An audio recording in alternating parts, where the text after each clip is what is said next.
Peace, family. I'll just getting all started. We're gonna jump right into this teaching. Give me 1 second, family. Just waiting for one person. Okay, let me let them jump into the science, and we'll get started. Give me 1 second.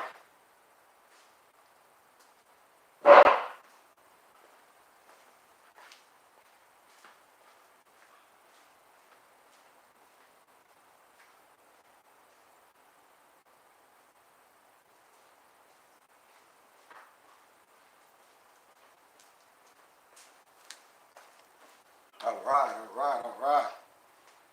Peace, Morris. Peace, Morris. But before we get started our Morris prayer and everything, I just want to highlight some things, and then we'll get in our teaching. But always have to share our books that we gathered and compiled. If any of you Moors are interested in ordering the material that I gathered and compiled, I gathered and compiled 10 books. They're $20 a piece, but we sell them in a package bundle. So if you're interested in our books, nobles, just please hit me up, and I'll show you how to download the Cash app and download our Temple phone number to your Cash app, and then you attach what book you want and the donation, and we ship you a donation receipt.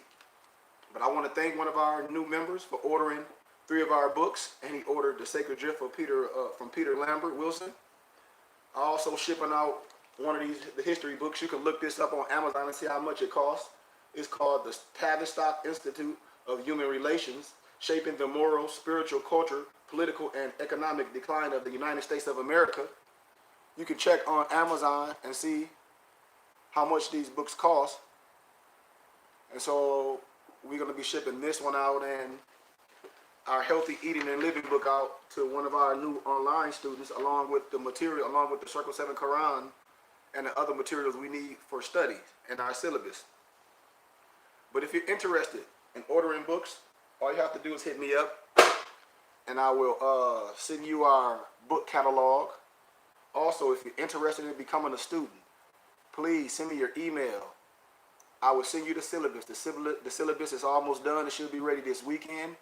I will send you the syllabus to your email with all the information on registration, on payments, how to be a student, how to take your picture at Wells Fargo and send it so you can get your student ID, and you also get certificates because we do graduate when we complete classes. So with that being said, Moors, if you're interested in our books, we're going to be putting out a book catalog along with the books that myself and my Empress gathered and compiled, along with other books that we print in our printing press from other authors for a discounted donation price.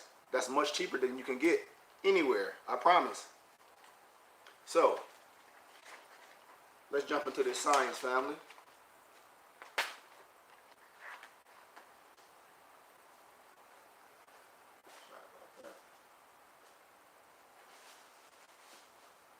And like I said, also on our new webpage, we're going to have merchandise, our clothing, all our articles and research information that we have for study, all the Noble Drawley literature. We have it all. So let's begin with our Moorish prayer, and then we'll get into the teaching.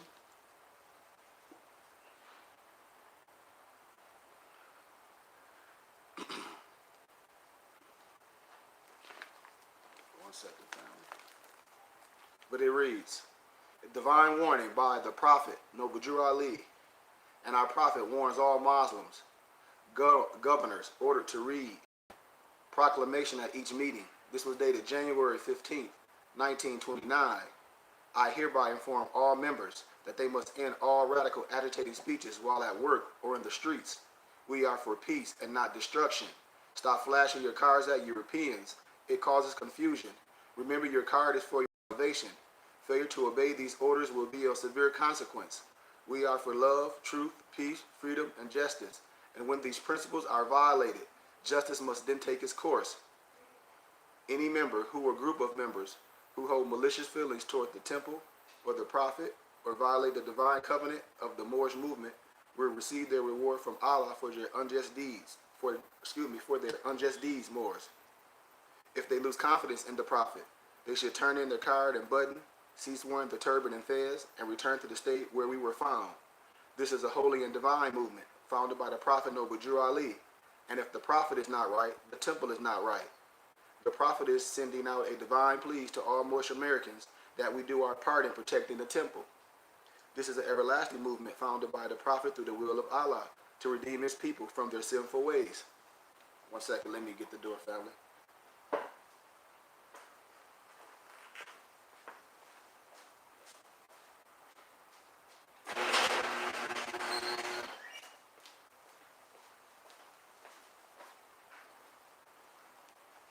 But once again, family, if you are in Phoenix, Arizona, please, family, we are putting out a petition to become a student if you're physically here in Arizona. We have class 2 days a week, and we have Sunday school on Sunday. This is a real organization, Moors. And if you're here in Arizona, if you have children, boys and girls, husband and wife, you need to be a part of this organization. That's the only way we're going to be able to build and teach. The work is already done. All we have to do is do this, Moors. We can do this. So if you're really interested, send your email address to our temple phone number, or send it to my email. That's all you have to do. It's that simple. I will get right back with you. And I will email you all the information on the school, the syllabus, everything, books, everything. And once you become a student, a dedicated student, after you become a student, then I'll walk my brothers and sisters on the naturalization process, doing it the right way. The same way I had to do. So, let's teach, man, because we getting caught up in spookism and we're not getting caught up in scholarship. And what we're doing is getting our feelings involved with history. And I tell my brothers and sisters, Moorish science, it's not no religion. If you're nationalized through the Moorish Science Temple of America, we respect and obey all the laws and the prophets. Jesus, Buddha, Confucius, Yahshua. We don't gravitate to no one religious creed, because Moorish science is not religious dogma. I hope we know this, Moors. Moors, the thing when I talk about consular courts and when you talk about grand sheiks and all this, you got to know how the temple was set up. And you have to know really what grand sheik, what those words mean when I say words are spells. Grand sheik, when the temple was set up, didn't mean nothing but like a trustee. That's why he said appointed, because appointed means something supposed to be under that fez or that turban. I'm telling you, man. So when Negroes going around talking about their grand sheiks, you need to check that source and see if they're righteous. Then there's nothing that you can do in that temple if that brother's not right. We should be able to make sure we valid and teaching the things that's right. That's why our prophet said, if you want a European sheiks, I will give them to you. You run into the European courts and talking about some treaties. Don't you know all the treaties were abolished? We're gonna do this, man. And I tell Moors, you run into European courts thinking they can't change the rule on you, and you don't know the full color of law. You going on because somebody done read some old a sentence of an old outdated a phrase that has nothing to do with the context of what you're so-called fighting against. When people talk about getting their straw man and all this crap, it's like you don't own nothing. You speak for your straw man, just like a power of attorney. But we don't study. We get caught up in figures. Like for instance, a person say this person is this person is that, and not getting caught up with the science of what they were doing for fallen humanity. And that's the problem with Negro, black, and colors, and even some brothers with the fez on, getting caught up in their feelings and religious dogma, and studying from a European Albion perspective, studying gibberish English, and not understanding the linguistic or the historicalness of language. So you don't get caught up in linguistic apartheid. So let's touch these. Let's touch a couple avenues so we can get things in a proper context. And then we're going to be done. When people talk about, like for instance, I want you to get your pens, because you got to know this science. Like I show people, it's a lot of history that's not taught. It's suppressed. I have adapt degrees. I'm 99th right, primitive right, Memphis and Mizraim. That's 33 times 3. I've taken no oath.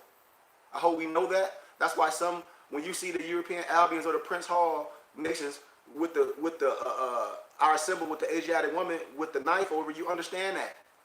The crescent and the star, yes, is the Asiatic nation, but not with nothing over it.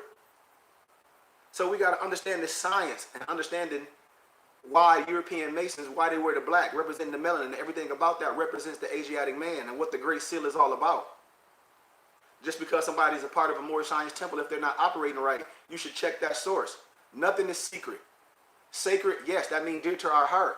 And that's why the study that I do is real. And I tell Moors, you don't have to listen to me, study.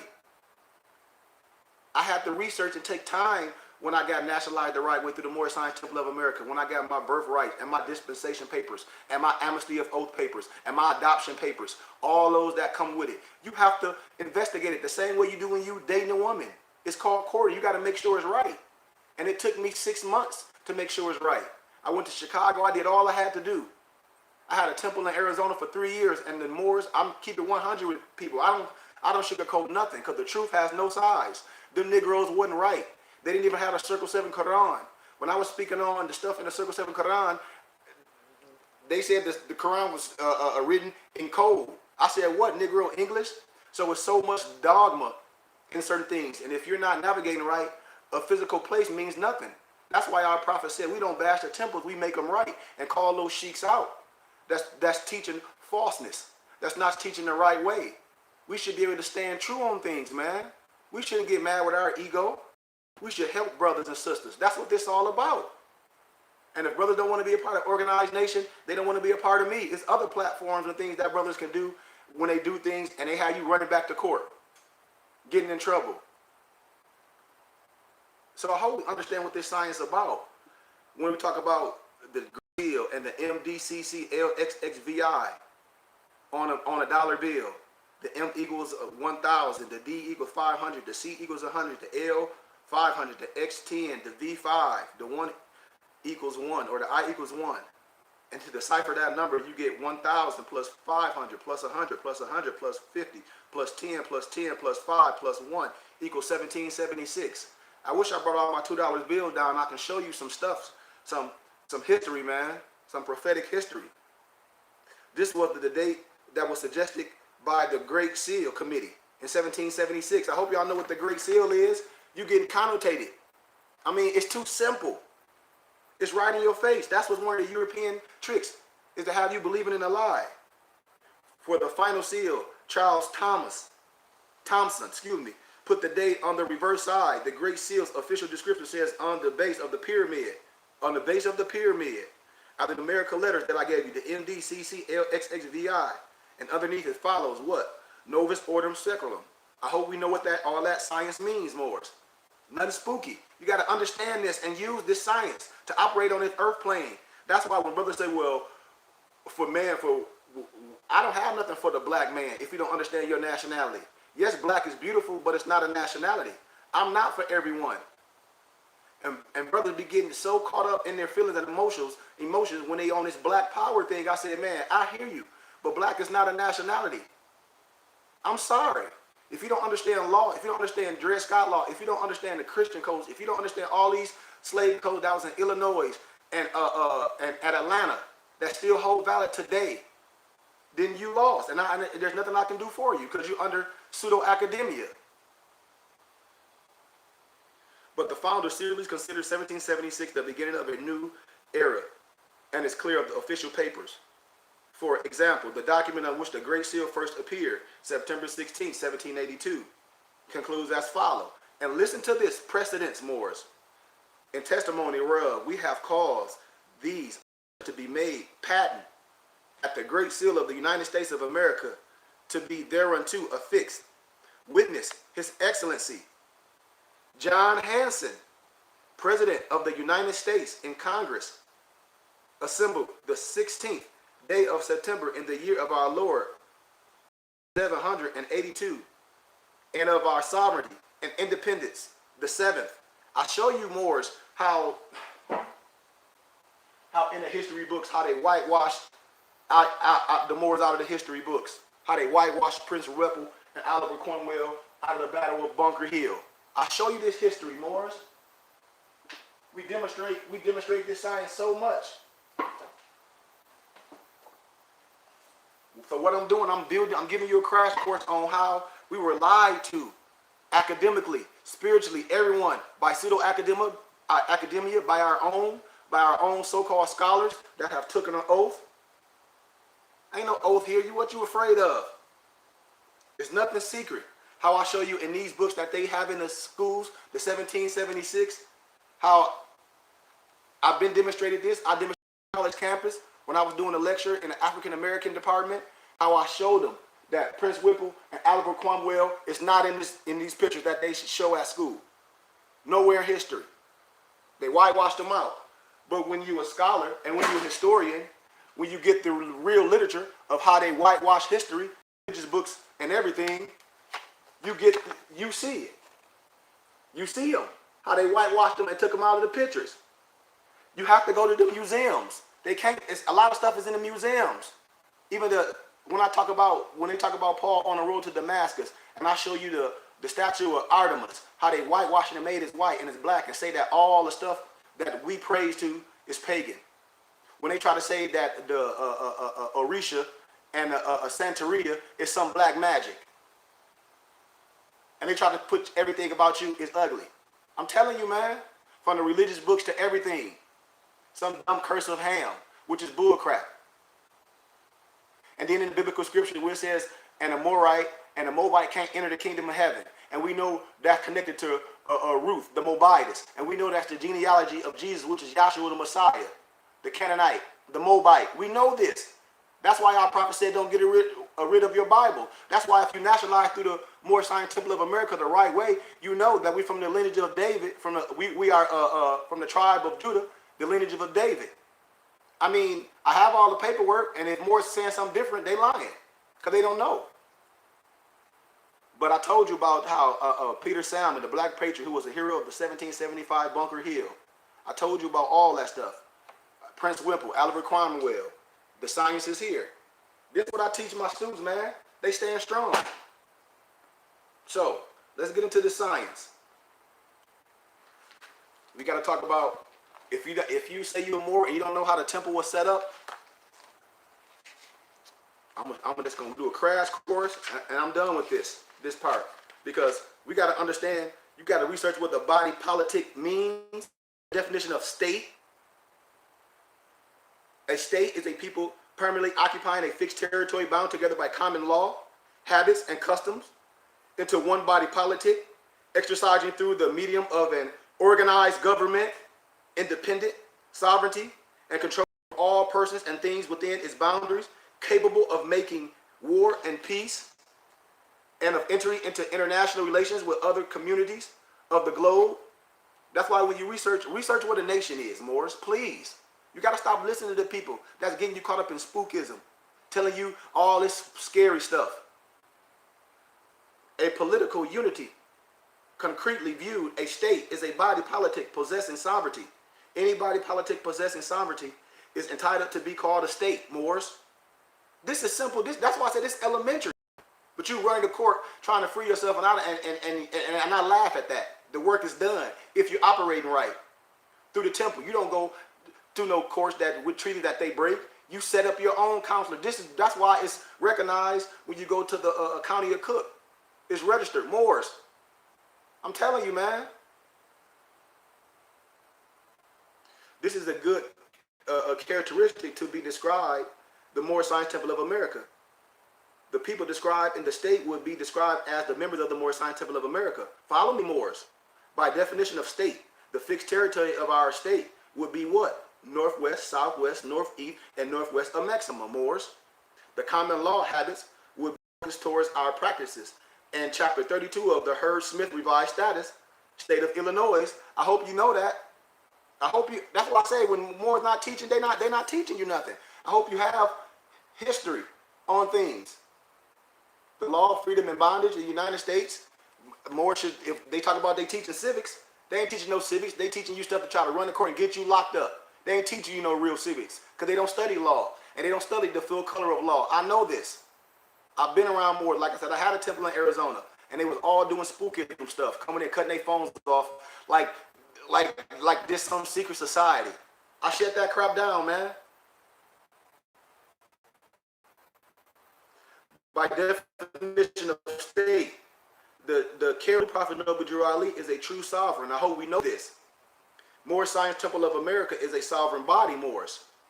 This is how Moors are getting caught up, getting their butt molested in jail. We are not sovereigns, but members of a sovereign body politic and corporate. In comparison with the term state, Moors, I want you to, it gotta be defined, the term body politic. Body politic is defined as a social compact by which the whole people, the covenant with each citizen, and each citizen with the whole people, Moors, that all shall be governed by certain laws for the common good. That's our divine creed. I hope y'all know this science, man. Also a term applied to the municipal, corporation, school district, county, city, state, public associations. That's why I said more. If you don't understand the wisdom and the science of the clock of destiny and the zodiac laws and the marriage law, something wrong. That's why you're not winning. Because a beggar nation can't free itself. I keep telling you, more. If you don't know all the law and the oral prophecies of what our prophet said and what these so-called Negro, black, and colored doing with feds on the turban running the court, he said this. He said that he could count on his hands and fingers how many would be saved. So when looking at the term government, we can see that the term has a connection with the term state, body politic, and body corporate, and we can understand the similarities of the particular terms, Moors. Follow me and get your pens. Government derived from what? Latin term what? It's called gubernaculums. Gubernaculums. Gubernaculums. I might be pronouncing it wrong, Moors. Which is defined as the system of polity in a state. That form of fundamental rules and principles by which a nation or state is governed, Moors. But polity is the form of government. Whether theocracy, federal, anarchy, etc. family. There are many forms of governments, but this particular form of government that the Moorish Science Temple of America is known as a what? Theocracy. The same way my temple is, the same way the Burning Bush Tabernacle Science Temple of America is set up. I'm telling you, man, we got to understand how you become an organized nation. That's somebody that's telling you, oh, 501c3, some white man stuff. They don't know business. They're not operating out of business. They don't understand marine time. They don't understand nothing. I guarantee they don't own land in their community. They're not teaching because they're not an organized nation. But a theocracy, a theocracy, is defined as government of a state by the immediate direction of God or by assumed direction of a superstitious divinity, or the state thus governed. I hope you follow me. So watch this, Moors. As members of this body politic, we recognize the creator God Allah alone guides this divine and national movement. A theocratic entity differs from the form of a secular entity, Moors. The Moorish Science Temple of America is a divine and national movement that has divine laws and holy laws that each member are to uphold and preserve. That's why I tell Moors, you got to know this.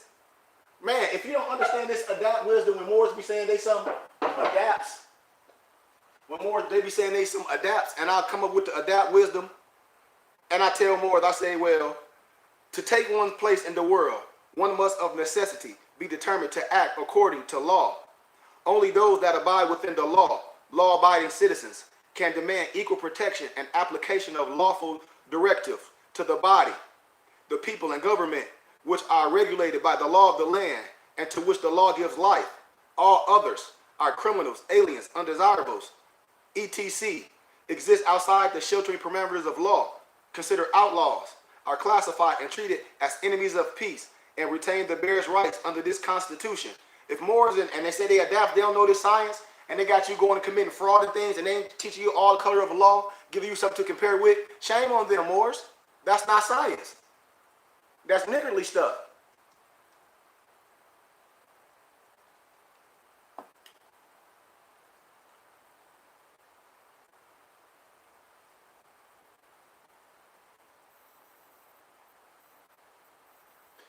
But our temple, it has divine laws, and each member should adhere to those laws and preserve them. And if we all are to earn the name of faithful as afforded by Act 7 of the Moorish Divine Constitution in our bylaws, Moors, right? So the Moorish Science Temple of America was established as a religious corporation Follow me, Moors, and you got to understand the wordings and the science. The Moorish Science Temple of America was established as a religious corporation by filing the affidavit of organization, document 10-10-5905. If Moors nationalized the right way on your ID cards, it should be on there. There's so much stuff on that card that's what I tell Moors. You should know certain stuff. Form 1099 recorded in the record of deeds office in the county of Cook, state of Illinois on August 1st, 1928, AD at 2:52 p.m. At that time, through his affidavit, our holy prophet Noble Drew Ali gave birth to a free national government as an ecclesiastical body politic and corporate under the revised status of the state of Illinois, chapter 36, Moors, section 36. Check out the science when we talk about July 20th, 1928.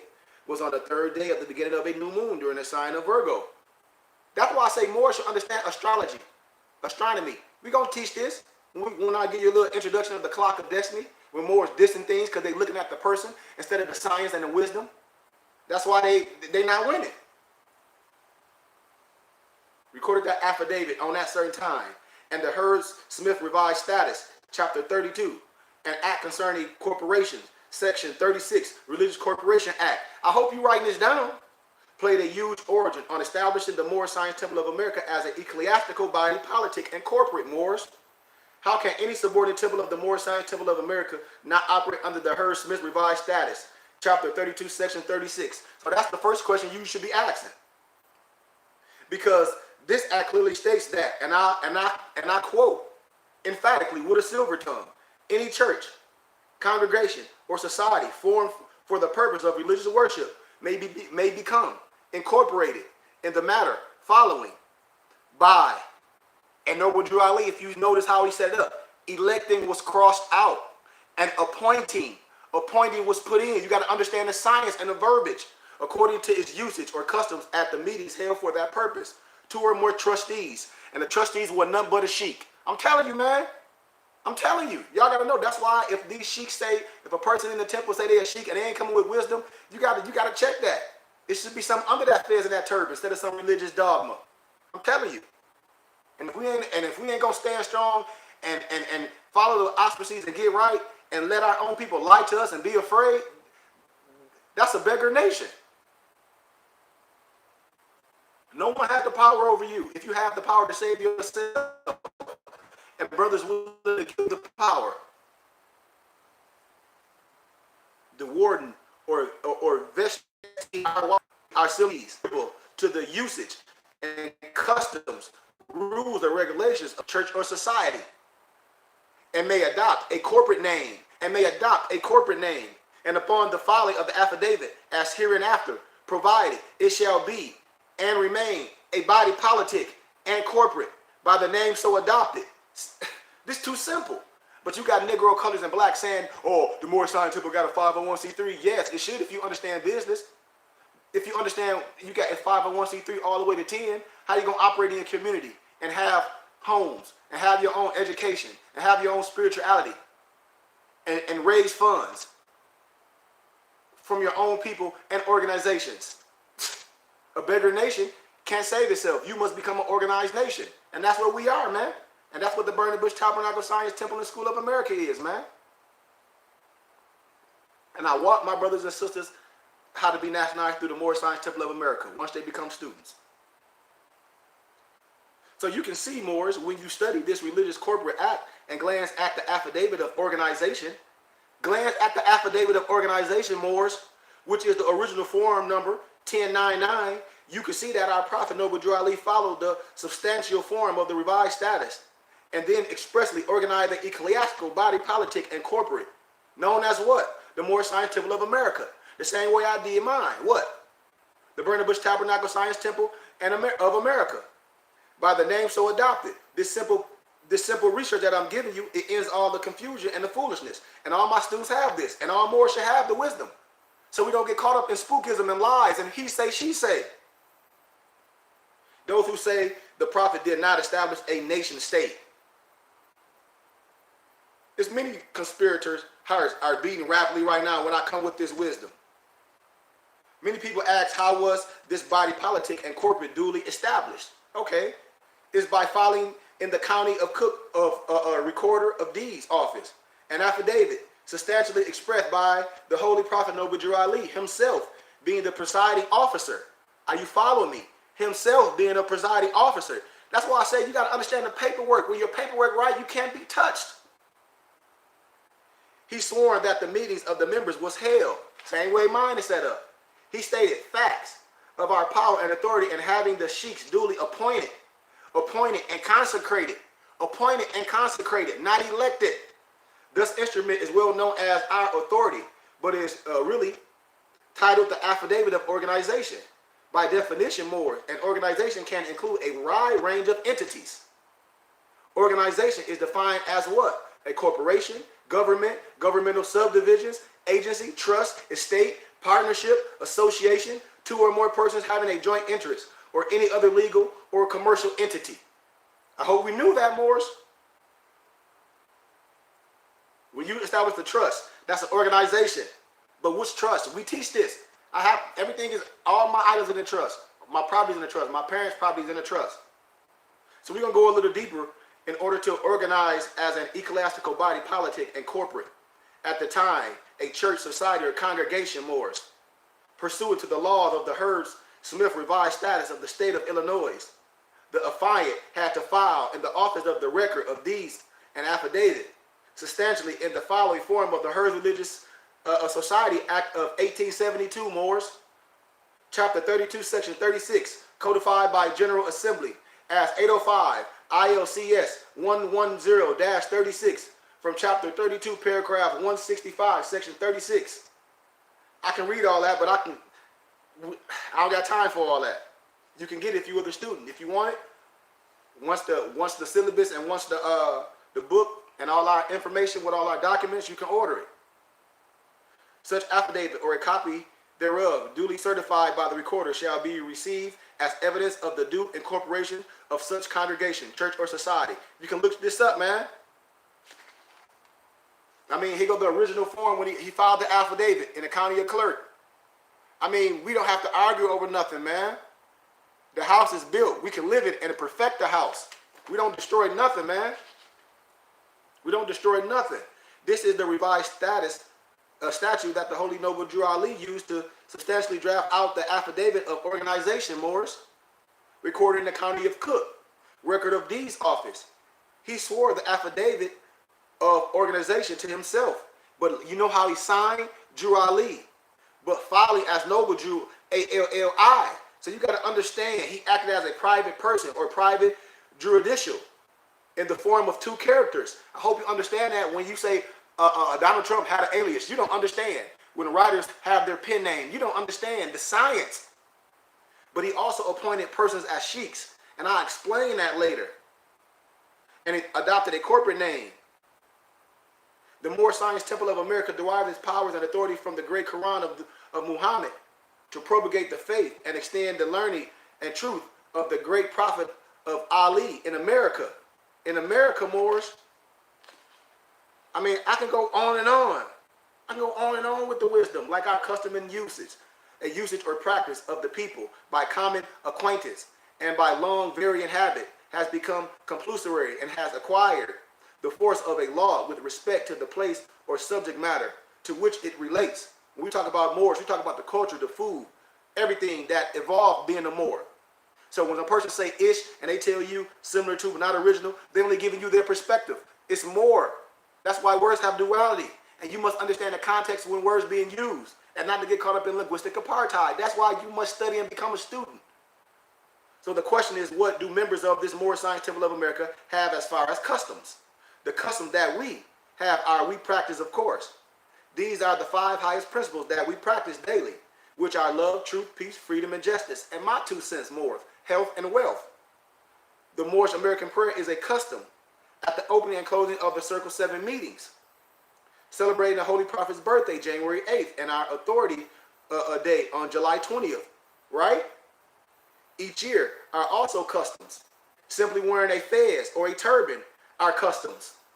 We have to honor our foremothers and our forefathers. And when I see more brothers and sisters out in their world and they don't have their turbans and their fez on, I say, well, why not? Why not? Are you afraid? Or are you clandestine? Teaching our people that they are not Negroes, black people, colored folks, or Ethiopians is a custom and a method of uplifting. When I see so many of our people get their ruffles feathered when they say, well, why you don't say black? You know, I said, man, listen, you got to understand black is beautiful, but it's not a nationality. We're talking about law. And if you don't understand law, that's the problem. Religious dogma. Another custom is flying our national flag on the land of our ancestors, which is known as the Moorish flag. I mean, you know what our Moorish flag is? Connected with our American flag. With the American Commerce flag. I mean, I hope we know science, man. We gonna teach this. We got 30 more minutes. Teaching our people that they are not Negroes, black people, colored folks, or Ethiopians is also a custom and method of uplifting.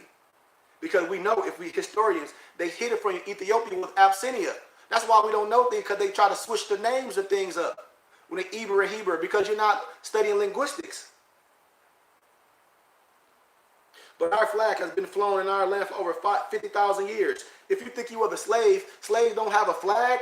I teach the history of the stuff that was suppressed. Currently, the Moroccans in the Moroccan kingdom have falsely adopted our flag and has caused the great damage. I mean, I'm talking about science. The Moroccan flag has been seen by our prophet Noble Ali since the 20s. And the present Moroccan kingdom in Northeast Africa today has falsely adopted our flag in the year of 1956. I'm telling you how things was added to our calendar, man. And when I show you in the book, The Chosen People, how I show you how Israel was created a state in 1948. How I show you, man, when we connect things, the stuff, we were already here. The science was already here. You got to find yourself all through history. From no biasness, from no dogma. And when you do that, you operate as a master. I'm going to break everything down with Master Mason, all that stuff. Rabbi Mordecai Herman in the Moorish Zionist Temple of the Moorish Jews in 1920s Harlem. Photographed by James Van Der Zee. The Moorish Zionist Temple of the Moorish Jews. But look in the back and you see that so-called 6-point star of Israel and American flag. This is in the 1920s. So you got to, when I talk science, you got to understand stuff, man. You let people separate you. And that's the problem. You let people separate. And we're not understanding the science of who we are. We getting it twisted. When somebody talk about some old-time religion, most Negro, black, and colors don't know what old-time religion is because it's been suppressed.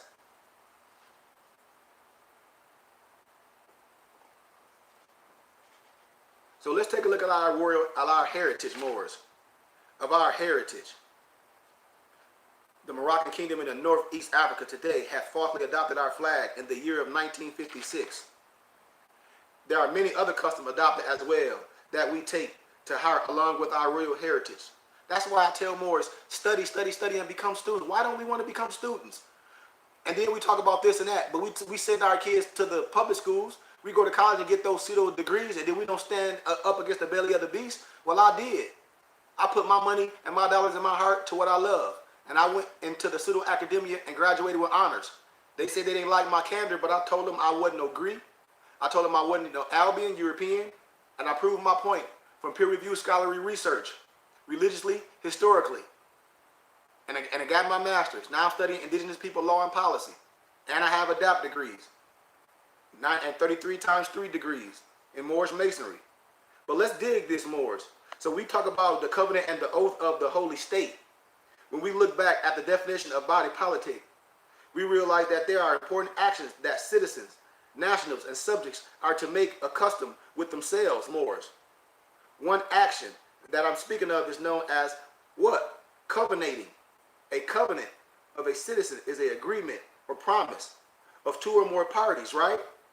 By deed, in writing, signed, and delivered, by which either of the parties pledge himself to the other that something is either done or shall be done or shall not be done, or stipulates from the truth of certain facts. So I'm going to stop right there, Moors.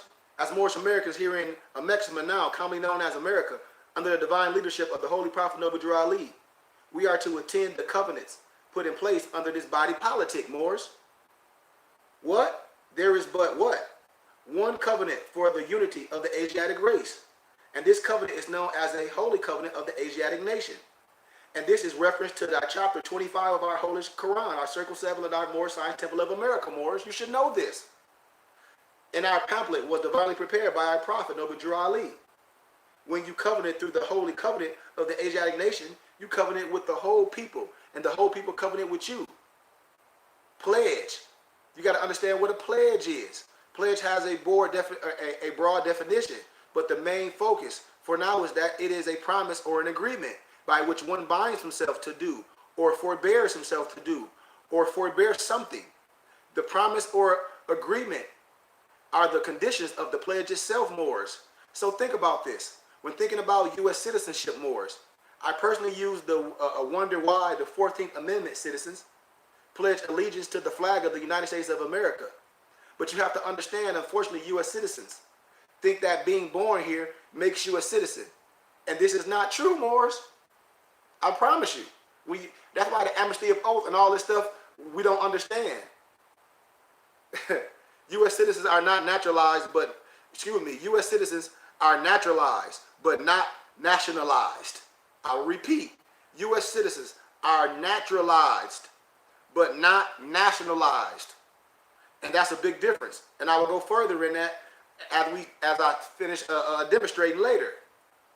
But to lawfully be a subject or citizen of any form of government, depending on the rules and custom of that society, under its constitution and government, Moors, one must subscribe and take an oath, that amnesty of oath, I'm telling you, to its constitution and government. This goes for proclaimed Moorish Americans as well. And if any more tell you any different, they lying to you. By taking an oath of amnesty and reconstruction of the Emancipation Proclamation, an execution order issued by President Abraham Lincoln in 1865, Moors. Get your pens, write this down. You are a true American citizen. This oath is to be subscribed by a Grand Sheik, which is a officer lawfully authorized to administer such an oath, and then such oath has to be recorded in the county. I'm telling you. Let some Grand Sheik tell you any different. They lying. When a member of the body politic and corporate takes the oath of amnesty and reconstruction, he becomes part and parcel of the said government and returns back to the family of nation. Is the Asiatic nations. What am I saying? Let's see. Because I make copies of a lot of the stuff, so I don't want to pull out my originals. So here's a copy when I was talking about, here go a copy of my amnesty oath. When you nationalize the right way. And so if a person's saying something, tell them to show you. Tell them to demonstrate it all. If we Moors and we doing things the right way, we should show. There's nothing secret. And then we walk our brothers and sisters how to nationalize. They should have their noble decree. We, the Supreme Grand Body and Grand Council of the Moorish Science Temple of America, grant sovereign powers by the great God, Allah, and his illustrious prophet, Noble Drew Ali. Greetings to whom it may concern. By the powers of this charter, or warrant and dispensation, this Supreme Grand Body bestow a title of nobility to member Kari Hakim Goodman Bey, that is a descendant from the royal house of Judah, and that of the house of David. By the powers of this decree, it is so ordered and commanded by our illustrious prophet, Noble Drew Ali, agents of the Christian Church, Vatican, and any of its corporations in the Roman Curia, can't molest, trespass, or violate, our divine rights granted by the great God Allah. By the powers of this decree, it is so ordered and commanded by our illustrious prophet Ali to register all nobles of the house of El to their title of nobility pursuant Leviticus 25:10. By the powers of this decree, it is so ordered and commanded by the illustrious prophet Noble Drew Ali, pursuant to our authority, all Moorish Americans are exempt from prosecution except for murder or rape. And I hope y'all know what that's all about. Our nobility degrees. Our 720 degrees. Hey, Empress. I'm almost done. Our House of Bey, the title of nobility, 720 Moorish American Muslim.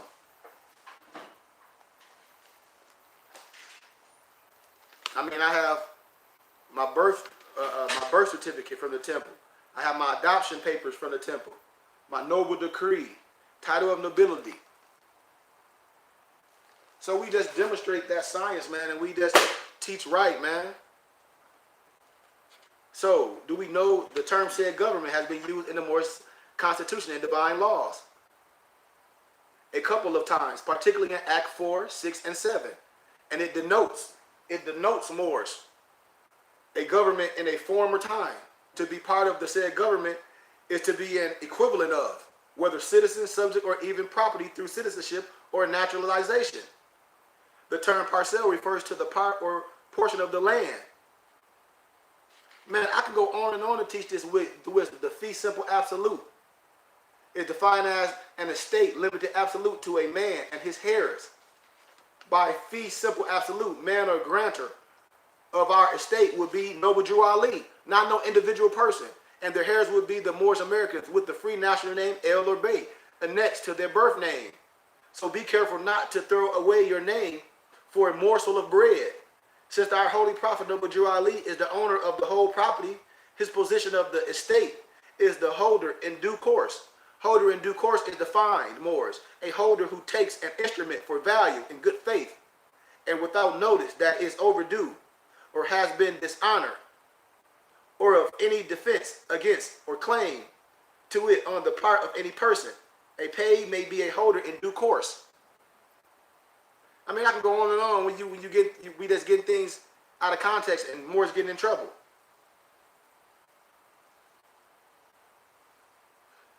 Noble Drew Ali, he is the owner. He is the trust over the temple, because he is the owner of the whole entire property once it is transferred to him. This is likewise when the Holy Prophet Noble Drew Ali grants the land described to us. A transfer of land lawfully takes place when one falls in accordance with the deed of conveyance and the fee simple absolute deed. Act 6 of the Moorish divine constitution and bylaws and our deed of conveyance. Act 6, with of all members must proclaim their nationality, and we are teaching our people their nationality and their divine creed, that they may know that they are part and parcel of this said government, Moors, of this said government, and know that they are not Negroes, colored folks, black people, or Ethiopians, because these names were given to slaves by the slaveholders in 1779 and lasted until 1865 during the time of slavery. But this is a new era of time now, and all men now must proclaim their free national name to be recognized by the government in which we live and the nation of earth. I mean, I could go on and on. That's why it's such confusion in the Moorish Sun Temple of America today. And this particular land is described as the 1928 vast estate in the Holy Quran, Circle 7, chapter 47, verse 1 through 7. I hope you're writing this down. Verses 1 through 6 is the biblical description of the landmass, and verse 7 is the geographical landmass of the fee simple absolute Moors. This is what is known as the lawful description of land. This is what is known as the lawful description of land. It is best to use longitude and latitude when describing the land coordinates by midts and bounds. I can go on and on, Moors. We gotta do the work. All our life we've been taught to describe parcels by lot, block, subdivisions, or an assessor's pin number. I hope you know this. This is what known as a graveyard cemetery description. And what better way than to describe unconscious people dead in the eyes of law? In the eyes of law. This is graveyard cemetery description only exists legally within the realm of the U.S. And this is how you were plucked out of the land. Research Deuteronomy 28 and 63.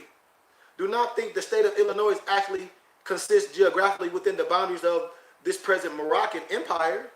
And this is not the fame that the body corporate known as the U.S., but is a fiction construction out of the jurisdiction of the District of Columbia.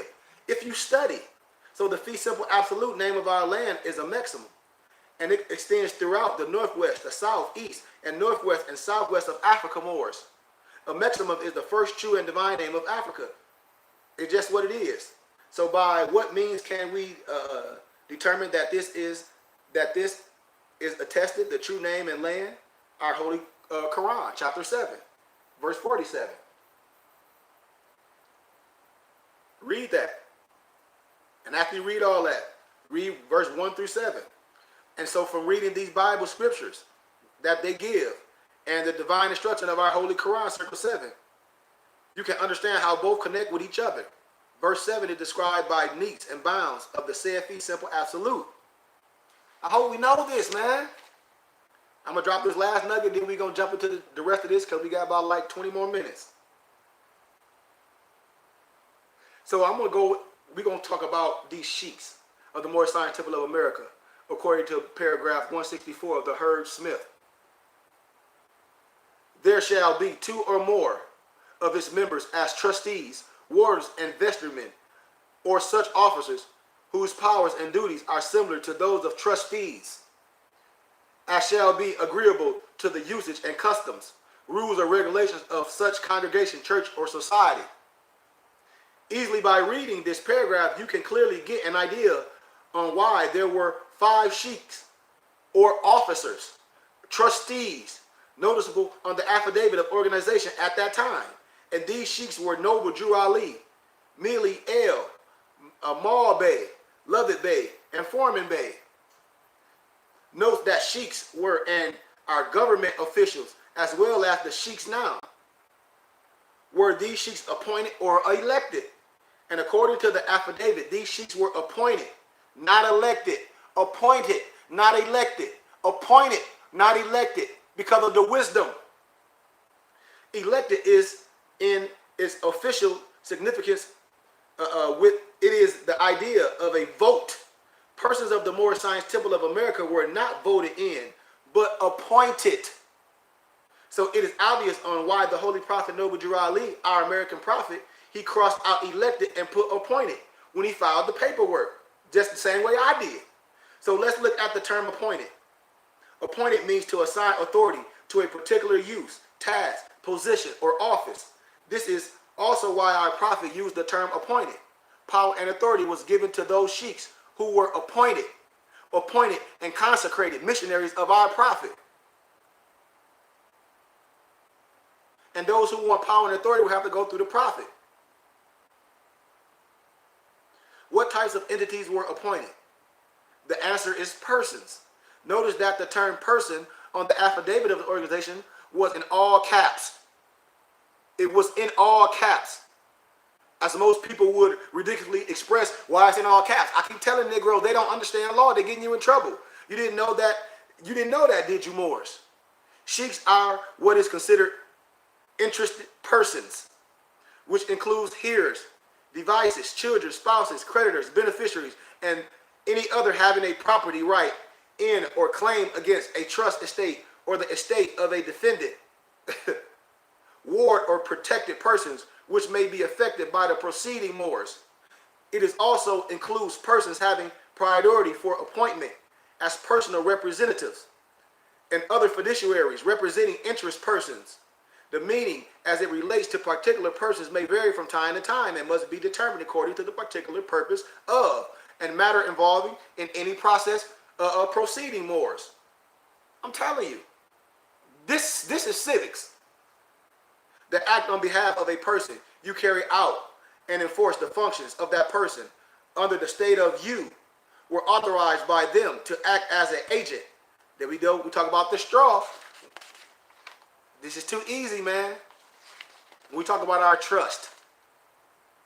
That's why our prophet said, I brought you your nationality, religion, and title to your vast estate. This is our requirement to show that he did indeed have an intent to deliver the vast estate to the Moorish American descents. And the Moors were living up and down the Mississippi River before the Europeans came here, family. Because the European Albion is an inhabitant of Europe, then that is the European's country of origin. And in the law, which is the Holy Quran, Circle 7, chapter 47, verse 10, it states, what your forefathers were, you are today without doubt or contradiction, Moors. We are Moorish Americans because we are descendants of Moroccans born in America. The point is what I'm saying, Moors. Whoever my ancestors were, I am today. And whatever they owned, I own according to specific laws of inheritance. That's what we got to understand. Truth does not change. Do not think it is unimaginable. So, Moors, we got to think positive.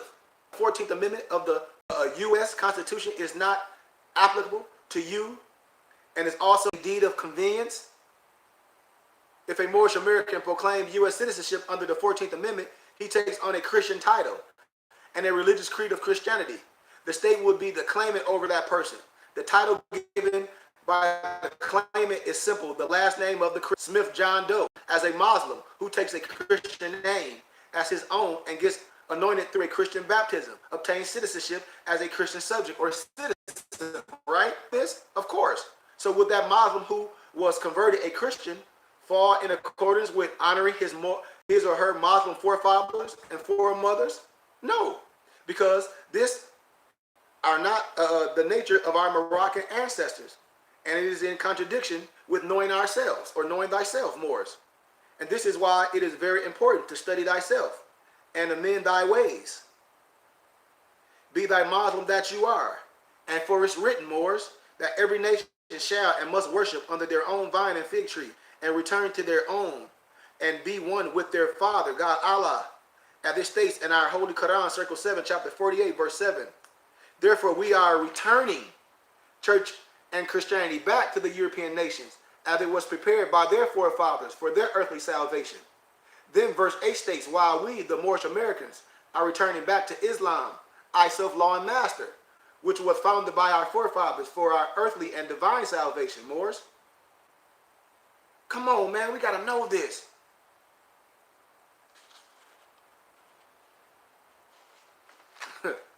Moors, look. Under trading with the Enemies Act, Title 50-4, it is a crime to change your name. Follow me. We seek to save your mother's baby, not some made-up invention that we created, Moors, or somebody told you. So by changing your name, you abandon your birthright. You also break divine law. Your mother gave you a name, the law of nature, as well as an ancient law. An ancient law states that that is your essence. You violate the invention of your mother and the patent rights of her baby. Changing your name does not honor your forefathers. It just makes you look like you are still in a person. Or changing your identity to hide something, family. Your mother's child. And this is kidnapping and a violation of human rights. That's what fraudulent concealment is in Moorish science. When a brother fraudulently conceals something from you, and knowing if you know about it, you wouldn't have went that route. Honor your mother and your holy prophet and your ancestors. And under the Moorish divine constitution and bylaws of the Moorish Science Temple of America, you have a free national standards by proclaiming your nationality, status, classifications, your religion, divine creed, and free national names. To be free is to not be subject to legal constraints of another, but in reality, we are subject to the sovereign power of the Holy Prophet Noble Drew Ali. Moors, I can go on and on and on and on with the wisdom, but we must proceed. We must proceed. When Moors be saying they don't know about the history of consular courts, I'm going to show you something from Morocco as it is. Page, let's see where we at. 266. Listen to this. The men of the village, the name of which I forget, were faithful and efficient servants of the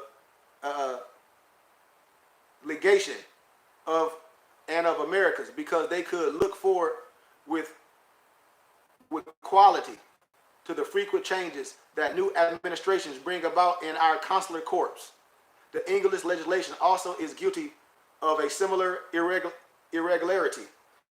They protect the village of Swani, which is much nearer Tangier. The Swani men guarding Sir John Hay some 40 years ago, when a body of Ibadawa horsemen set upon him and would probably have done him bodily harm, blah, blah, blah, blah, blah. But it goes down to, ever since this episode, the Swani men have been protected by this English consulate, and the servants and grooms of this legation and of the attached are always recruited from the village. The Swani men and the Moorish Americans.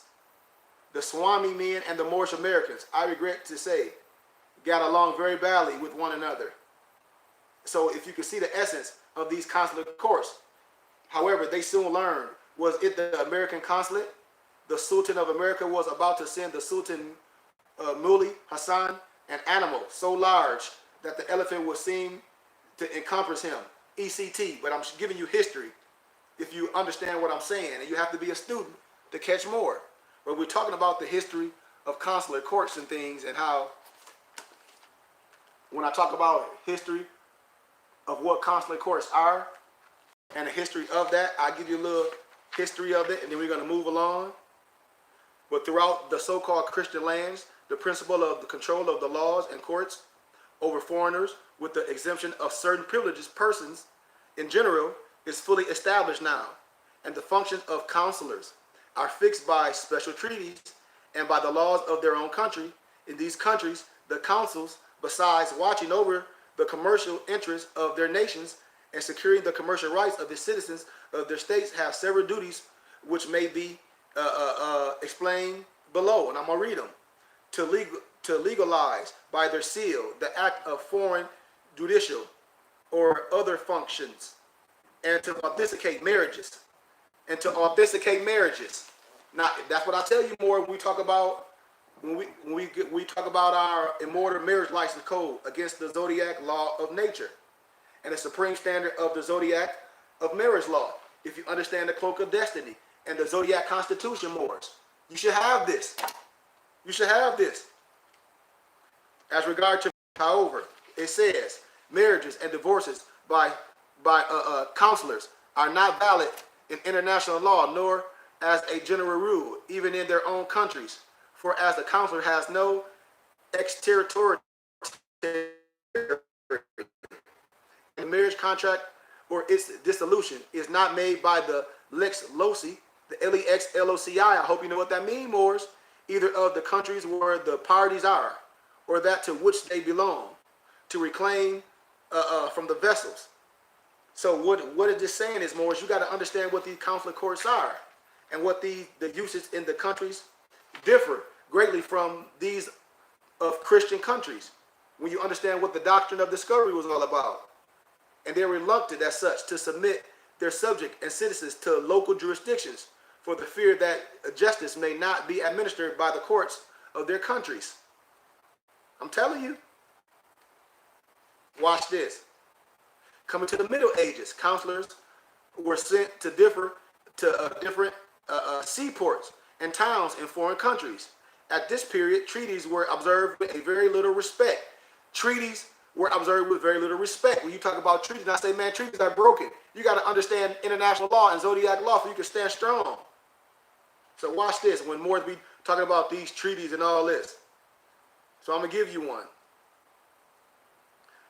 A treaty in 1832 between the United States of America and Turkey provides if litigations and disputes should arise between the subject of the subline port and the citizens of the United States, the party shall not be heard, nor shall judgment be pronounced unless the American dragoman be present.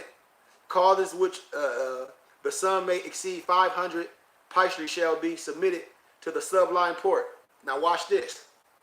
The treaty between the United States and Morocco gives to the council of the former exclusive jurisdiction in disputes among the citizens of the United States, and in criminal cases it is provided by the 21st article of the same treaty, which reads as follows, and I quote, if a citizen of the United States shall kill or wound a Moor, or on the contrary, if a Moor shall kill or wound a citizen of the United States, the law of the country takes place, and equal justice shall be rendered, the council assisting at the trial, and if any delinquent shall make his escape, the council shall not be answerable for him in any manner whatsoever. The treaty between the United States and Madagascar entered in 1881. I can go along with that, but we're not talking about that. So we got to understand a little history, Moors, and how we just been connotated. Another history I teach on that we have our literature, Moors should have this science. I'm going to touch on this and we gone. The beehive. This is the symbol of all industrious Moors. The Prophet Noor taught us. The Moors of North, South, and Central America, referred to as Black, Latino, African, Indian, and West Indian. Direct to the point what I'm saying, Moors. This picture right here that you see, right there in the middle, I'm going to read that.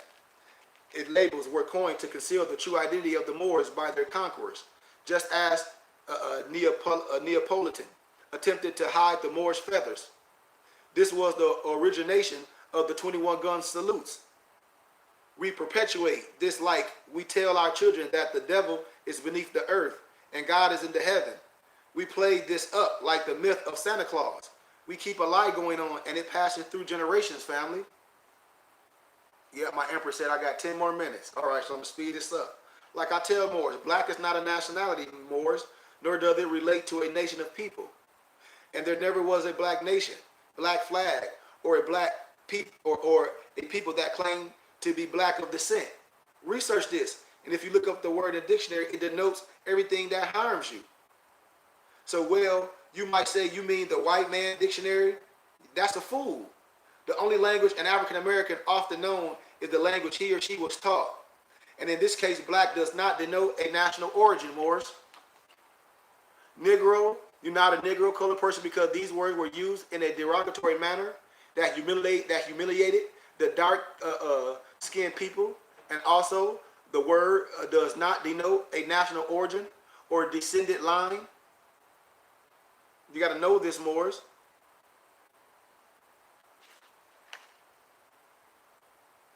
You got to understand, like in Ethiopia, we're not Ethiopians because it means the demarcation line of a geographic location, and the correct name was Abyssinia.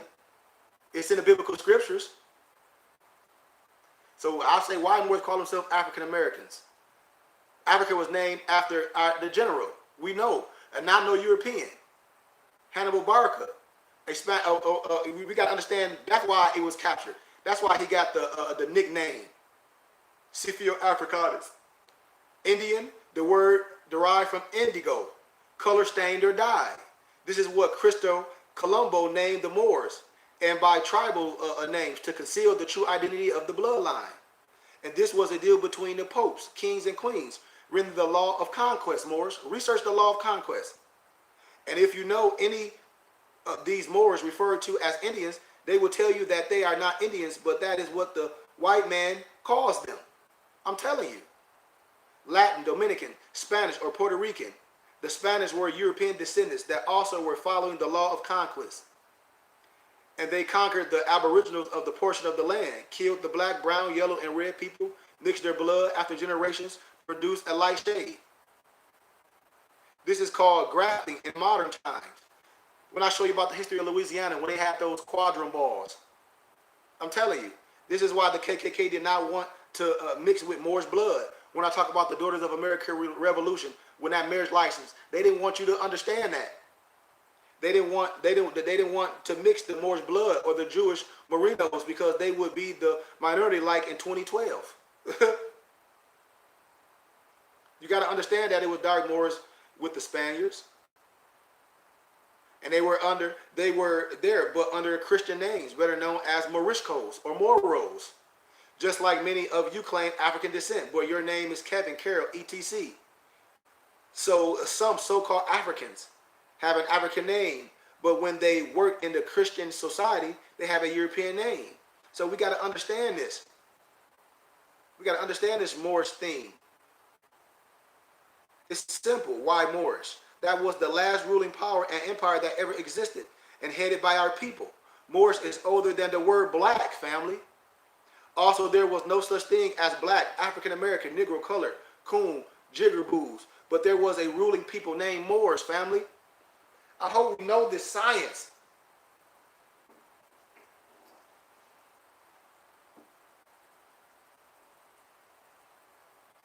The European, the Albion in England, called the rulers at that time Moorish. Their meaning meant dark skin or blue-black. The nearest term is black, based on European descent. It means black. But to the Moorish Americans, it means dark olive or navigator, family. Moors define the word Moor based on the profession and you, not black due to the meaning defined by Webster's dictionary. There are tawny Moors, Arab Moors, Egyptian Moors, etc. of a lighter hue. We got to understand this. We got to keep in mind that this was due to interracial relations voluntarily and during the Moorish law of conquest. And if you have Moorish blood, then you are Moorish. Look at the movie True Romance. It's a lot of Italian, Spanish, Russian, Turkish, German, Jews with Moorish blood. We kicking this science, man. Remove the feelings. Some will say that they have black ancestors. Many of them don't want to admit that. The Normans were Moors. They are the ones that built Westminster, where they call England today. The northern Italians has a percentage of Hannibal blood in them. The Moors conquered Spain. The Latinos have a great percentage of blood, even though many of them classify themselves white on the application when asked, what is your ethnicity? So where were the Moors of North America first deprived of their birthrights? So, be clearly, Moorish, that I state that Philadelphia was the second capital of the United States. First, it was New York under the name Belgium, Amsterdam. Philadelphia was the second, and Washington, D.C. was third, in case some of the Moors didn't ever know that. But back to the point that I'm saying, Moors, Philadelphia was the capital that our forefathers' records were kept. And if you check their birth certificate, it will say Negro, color, or it will be left blank, family. Now, if you look at the resolution that the Moors with Bays and L's have, you will read that we can reclaim our surnames, Bay and L. This was the state that deprived us of our birthrights, where the laws were made, and now the governmental officials are saying you can reclaim it. You have a right of nationality and a right to change it. I showed you, I demonstrated that in the lecture the other day. Reclaim means to go back and claim it. It's really that easy. But for some reason, it appears that Europeans, Albions, and even some Moors with phases on, Negro, blacks, and colors, have done a great job in conditioning people. And it reminds me of a movie, and this follow the analogy when we talk about the rise of the Planet of the Apes. And I'm not saying that, follow the context that we relate from some apes, because we're not. But I want the example to denote the demonstration of conditioning. Like, for instance, when the main ape, Caesar, opened the cage for that big ape to be free, he stepped out for only a second and took his butt back in. And I take that as a state of conditioning. And so when brothers be dissing C.M. Bay and dissing the Cloak of Destiny, I said they don't understand the science of it. By the way of C.M. Bay, Moors, what I say emphatically, what he said, that Julius Caesar was a Moor. And the same applies when they was comfortable in the gauge and in the yard, as long as they were being provided for by their masters. I'm telling you, man. So people refuse to reclaim their Moorish descent. And that's from conditioning. Negroes, blacks doing it today. When Europeans see me with other nationalities, they know what the fez is. When Negro, blacks, and colors see me, they act like, I don't know. That's why I laugh. And that's why I say, I don't have no solution for Negro, black, and colors, but I do have the solution for our Moorish Americans that's nationally known. That's why I say I ain't for everybody. Conditioning and fear, comfort and ignorance, meaning not being aware of the subject and the matter. Like West India, when I show you the true identity of the India of the Western Hemisphere, when I show you, when you look on Amazon and that book, that wisdom costs 250 grand, I have them. My students have them. I print them on our print press. Many people from the Caribbean island despise the label because they know it derived from the races of Christopher Colombo. That's why they refer to themselves as Caribbean and not West Indians. But a lot of them lack knowledge of the Maroons, and they are Maroon descent and not Caribbean, because both names denote a geographic location. And that is the same thing with blacks, calling locks dread, not understanding that dreadlocks is very offensive to a Maroon man. We got to understand this science. We're using the name that the person that stepped on your neck. Moor, some of you would say that the word Moor is English. That's why I'll be laughing. Watch this. This is too simple. When you get some Negro, black, and color, or someone that don't understand history, and they try to say Moor is English. So first, let's reveal to some of us unenlightened, unilluminated Moors about what you call the English language. Some of our Moors that's conditioned made us a dependent thinker. I want you a free thinker, a theosophist, an alchemist. The Angelic and the Saxons were German tribes and did not speak what we call English Moors, but they spoke German, just like certain European Jews, I call them Russian, Bosnian, they speak Yiddish. They don't speak Hebrew. Sephardic. And we speak a bastardized German language. Now that is bomb. That's the bomb, Moors. If you don't get that. So let's drop a different way of nations classified the word Moor. Other nations spell it M-O-O-R, M-O-R-O-S, M-A-R-O-N, M-O-R, M-O-H-R, Blackamoor. See how Shakespeare wrote it in Othello the Moor. Morian, Morel, M-O-R-E-L, M-A-R-A-N-O, Maurice, Mora, M-O-R-A, Morishko, Mori, M-A-U-R-E, M-O-E-R-S, M-O-R-E-T, M-O-H-R, M-O-R-I-C-E. More, I can go on and on. So many African Americans dispute the word Moor, but if they research or study different languages, when I tell Moors, you don't get caught up in linguistic apartheid. That's why I don't do debate with Negro, blacks, or colors, or no Moors. They will find that in Europe, it was spelled and pronounced differently. But it all comes to we were last known to be Moorish blood. That's why the list goes on.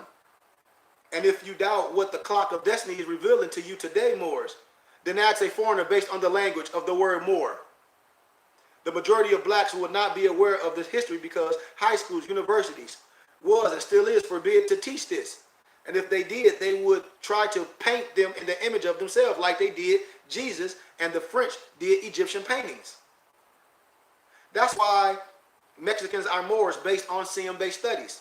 The history clearly explains as to why ancient Moabites, Moorish nations are called Maya, Indian, Inca, Aztec, or Texans. The main order of the Great Pyramid, University of Yucatan, was founded by Moor Lucanil El for the guise of the generation of the Moorish nations to manifest upon the physical, mental, spiritual, and metaphysical plane of life through infinite cycles of evolution. When I talk about the birth of the Moors, you can look up Queen Philippa, England's first black queen. Moor confirmation by Mark Washington. Moorish nobles, these are referred to as black nobles. Some European classify black nobles to be so-called white, but on research you will find differently. Think about it, Moors. A picture of white Jesus is in certain Bibles and homes of Moorish families. Black families as they call themselves today. Even Dominicans and Puerto Ricans believe this lie. Yet when you read Revelations, it should dispel the myth. But conditioning Moors through indoctrination was a practice among many to control the Moorish nation. Many woke up, Balak refused. Let me show you a painting. A Moor by Jurian of Street in 1619. 1673, most people do not realize how many pictures exist of Moors in Europe. When you talk about the ancient modern Britons by David MacRitchie, I got all the wisdom, all my students have it. Why the love of Moors, names, family crests, geographical indications, all reference to the Moor according to Kofri. When you see the Moorish hair worn by Europeans, you got to know this. There's so much history in the museums, pictures of Moors. You don't have to let nobody connotate you. You should be a student.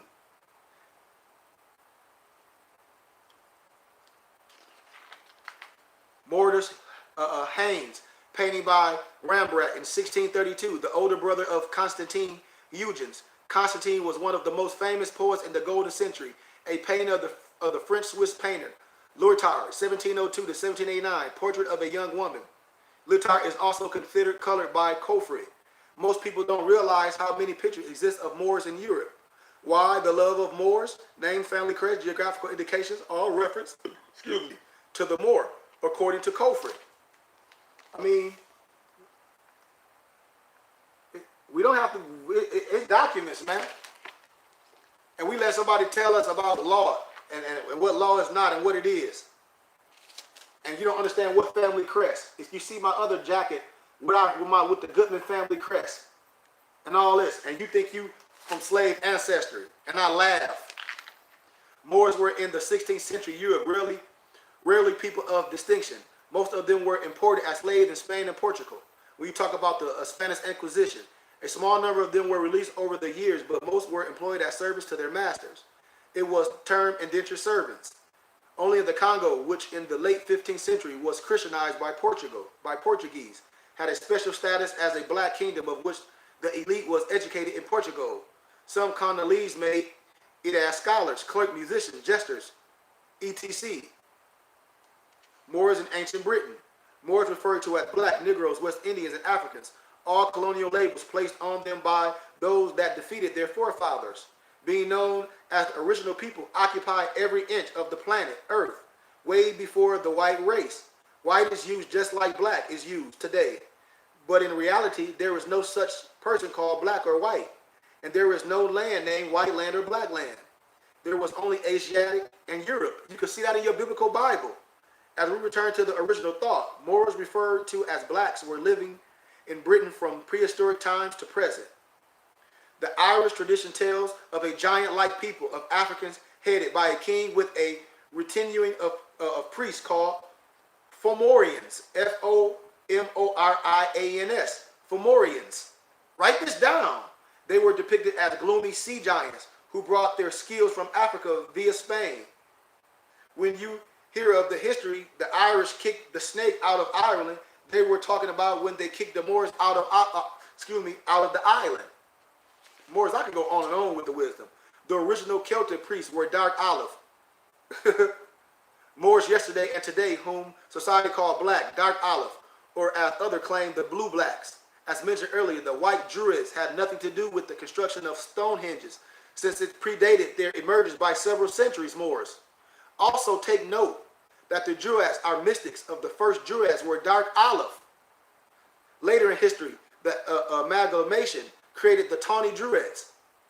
So if you look at the celebration of the Druids regarding the 4 seasons, you will see the scientific and cultural Moors practice the same demonstration today. I can go on and on with the wisdom, man. The original Scots of dark olive of origin. Moors, the Hebrews and the Muslims are cousins. Some people look at the word Jew and ask what the relationship with the Muslims is. It is the name Ishmael. You cannot spell the name Ishmael without spelling Islam. The ISH, the MA, the L, all have meaning. And if you understand the clock of destiny, Moors, Americans, members of the clock of destiny, we got to be familiar with our studies. The Anak was a black giant, a descendant of Canaan, the youngest son of Ham. Ham is widely believed to be the ancestor of the Moorish nation. We got to know this wisdom. The word Jew does not pertain to a race, nation, or religion. It pertains to a rite of passage. And we don't hate or dislike the Jews or fair-skinned people. I want to make that known. With blue blood, Moorish Americans of the clock of destiny, and under this science, we understand that we have common grounds of discomfort and success. In addition, if you read the clock of destiny too, you learn that no such people exist. You must understand their studies to be understood what Charles Moseley Bay meant by the statement. That's why I break the stuff down, and we teach this science. Moors must be taught the science, not just having stuff. Sheikh Anadia, in his work, The African Origin of Civilization, made reference to the megaliths. He said these are found only in the lands inhabited by Negroes or Negroids, or in places that they have frequent. The area of the Spezer, called the Great Megalithic Civilization, which extends from Africa to Asia, Australia, South America, Spain, Britain. I can go on and on. There's so much wisdom in this science, Moors. That's why a lot of us are being blackmailed. On the origin of the word blackmail, David Mackey Ritchie tells us that the expression applied by the inhabitants of Wales to the tribute exacted from their prince, murdered by the Danish pirates, Black Danes of the year 987 AD, virtually signed, blackmail, and moreover, the tribute of the Black Army, precisely phrases the tax paid by Theodosius to Ruglius, king of the Huns, 5 centuries before. It was blackmail. That is the origin of the term. Dangle was blackmail, equally with the tribute paid to the Black Huns by the Romans. I'm telling you, I can go on and on with the science. I can go on and on. We got to talk about in the year that Christopher Colombo discovered the New World for white supremacy over the Moors, sung Cairo, an empire that was larger than all of Europe. Leo Africanus, a highly educated Spanish Moor who visited Timbuktu, noticed a great store of doctors, judges, priests, and other learned men. The best-known African explorer with the Spanish expedition was Estavinco. He explored Florida, Mexico, and parts of Arizona and New Mexico. A lot of runaway Moors created their own colonies, the largest of which was the Republic of Palomares in northeastern Brazil. The Dutch colonies of New Amsterdam, founded in 1626, included 11 Moors.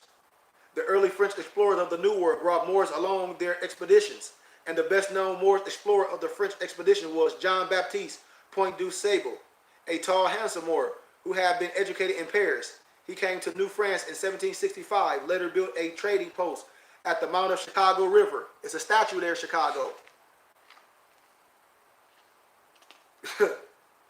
Research who one of the greatest Moors in history. You know, Angelo Solomon. Moors built the mansion of Mount Vernon and Monticello. Moors served in Queen Anne's War between 1705 and 1713, in King George's War in 1744 and 1748, the French and Indian War in 1754 and 1763. Moors fought and died alongside General Braddock and George Washington in 1755 and took part in the capture of Fort Ticonderoga and Crown Point in 1758. I'll show you this. We demonstrate the science. This is school. Benjamin Banneker, also known as Benjamin Franklin. Benjamin Banneker, a Maryland free Moor. I just wanted to touch on that, Moors. I wanted to touch on that. We got 10 more minutes. All right, Empress.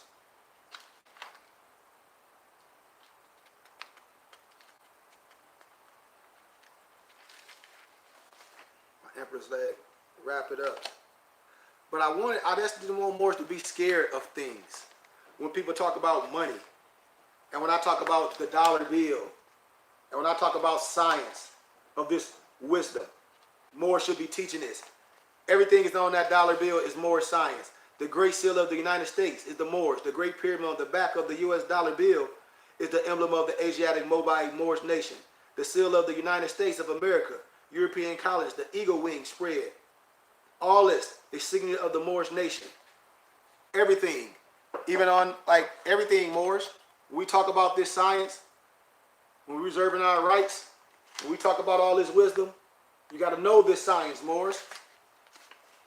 It's nothing scary. It's nothing scary. So I leave my brothers and sisters with that wisdom, man. To study, man, and become students. If you're interested in becoming a student, please send me your email address. Our syllabus is almost done, and we will send you all the information.